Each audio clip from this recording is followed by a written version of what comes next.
या बातमीचे प्रायोजक आहेत हॉटेल बडे मियां।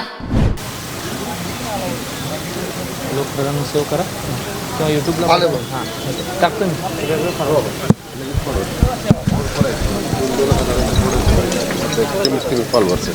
नागेश काळे।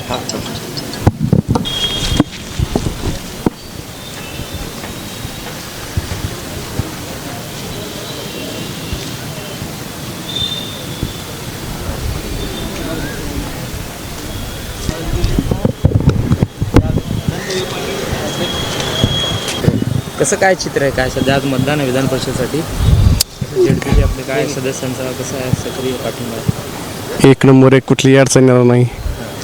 आमचे माननीय राजू राऊत ही 500 पूर्णच मतदान दिलं होणार 100% त्यांना। धैर्यशील मोहिते पाटील विरुद्ध पालकमंत्री असा एक सामना जिल्ह्यात पाहायला मिळत आहे। लढत म्हणजे एकदम तगडी होणार आहे, तगडी फाईट होणार असून एक नंबर मतदान निवडून येतले आमचे भाऊ। राजाभाऊ किती स्ट्रॉंग आहे म्हणजे किती स्ट्रॉंग आहे, म्हणजे ते निवडून येण्यासाठी किती चान्स? कमीत कमी 500च्या आसपास, तर 500 पूर्णच लीड येतील कमीत कमी। होतील आमदार होतील राजा 100%। वसंत नाना 1000% नानाचं देखील कडवं आव्हान आहे। आमचं एक नंबरनं 100% राजभाऊ राऊत हे आमदार झाल्यात जमा आहेत आणि 500च्या पुढं 1000% झाले। पालकमंत्री विरुद्ध धैर्यशील मोहिते पाटील काही नाही, राजभाऊ पालकमंत्री आणि राजूभाऊ पुढे कुणीच ही नाही, सगळ्यात मोठं यांचं आव्हान आहे। कहा महाराजा कहा गंगू तेली कहा महाराजा बोज कहा गंगू तेली, बराबरीत नाही जमत।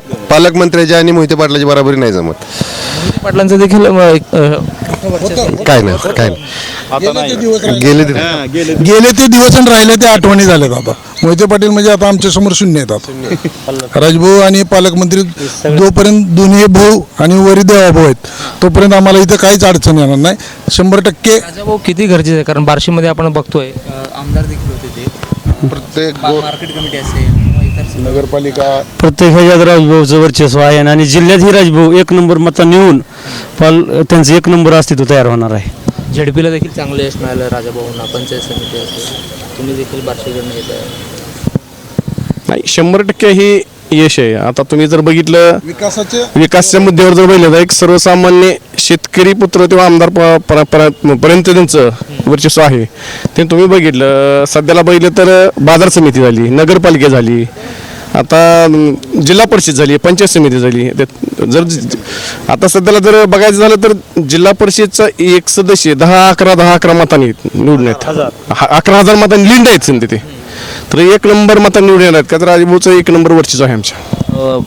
धनशक्तीचा वापर केला जातो असा एक आरोप होत आहे, काय वाटतं? चुकीचं आहे, साफ चुकीचं आहे।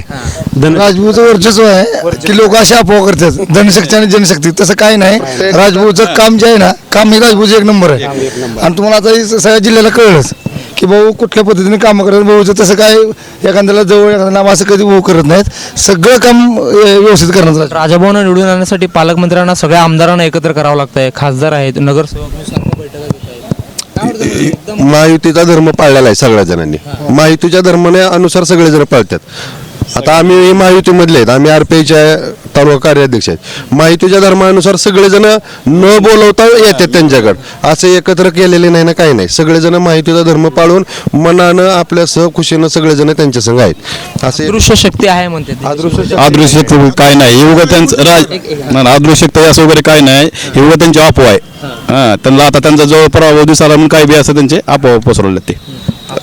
अदृश्य शक्ती आहे ही राजभाऊच्याच पाठीशी आहे आणि राजभाऊ हे 100% विजयी झाल्यात जमा आहेत। 22ला कोण उधळणार?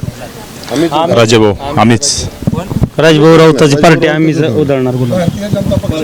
भारती होय, बार्शी तिथं सरसे राजभाऊ राऊत बार्शी जिथं सरशी असते राजभाऊ, बार्शी तिथं राजभाऊची सरशी, प्रत्येक घटकाला घेऊन सोबत जाण्याचा त्यांचा एक फंड आहे। आणि पंचायत समिती असेल, झेडपी असेल, बाजार समिती असेल, नगरपालिका असेल, तिथून जी चालू झालं विजयाचं गोडदोड ते आता ही करूनच आम्ही गुलाल टाकूनच जाणार। धैर्यशील मोहिते पाटलांनी सगळ्यांना कामाला लावला असं बोलतं, काय नाही, काय नाही, लावू द्या। लोकशाही शेवटी त्यांना अधिकार आहे, लोकशाही आहे त्यांची, लोकशाही त्यांना त्यांच्यासाठी काम करावं लागेल, त्याच्यासाठी त्यांनी केलं असेल। पण आमच्या राजभाऊंचं काम जे आहे जिल्ह्यामध्ये सगळ्यांना वाखण्याजोगं काम आहे। हां, एकंदरीत विधान परिषदेसाठी आज मतदान होत आहे. खरं म्हणलं तर बिनविरोध होणारी निवडणूक धैर्यशील मोहिते पाटलांनी लावलीच. एकीकडे वसंत नाना देशमुख आणि दुसरीकडं माजी आमदार बार्शीतील राजाभाऊ राऊत यांच्या दोघांमध्ये मतदान होत आहे. उत्तर तहसील कार्यालय परिसरातील हे दृश्य आहे. जिल्हा परिषदेचे अध्यक्ष वैद्य असतील किंवा बार्शीतील इतर लोकप्रतिनिधी देखील आपल्यासोबत आहेत. राजाभाऊ राऊत सध्या फाईटमध्ये तगडे असल्याचं एकंदरीत त्यांच्या बोलण्यातून आपल्याला पाहायला मिळत आहे. जवळच्यासोबत Akbar Bagwan, Lokpradhan news, Solapur. Mutton, chicken आणि बीफसाठी प्रसिद्ध असलेलं सोलापूर शहरातील विजापूर वेस्ट येथील प्रसिद्ध hotel Bade Miyan. Paya tahri mutton biryani, chicken biryani, mutton seekh, chicken 65 आदी मिळण्याचं एकमेव ठिकाण हॉटेल बडे मियाँ. मटनमध्ये beef mutton rice, beef cheese angoori, Bade Miyan special mutton angara, mutton kadhi, keema masala. चिकनमध्ये chicken rice, chicken Malvani, special Bade Miyan chicken cheese angoori, chicken tikka, chicken Hyderabadi, butter chicken, kadai chicken masala असे भरपूर आयटम्स उपलब्ध. मटन बिर्याणी, चिकन बिर्याणी, बीफचे स्पेशल डिश सुद्धा जेवणासाठी उपलब्ध. खास हॉटेलमध्ये जेवणाची सोय आणि पार्सलची सोयही उपलब्ध. स्वस्त आणि मस्त जेवण मिळण्याचं विजापूर वेस्ट येथील एकमेव ठिकाण हॉटेल बडे मियाँ. आमचा पत्ता हॉटेल बडे मियाँ, विजापूर वेस्ट, सोलापूर.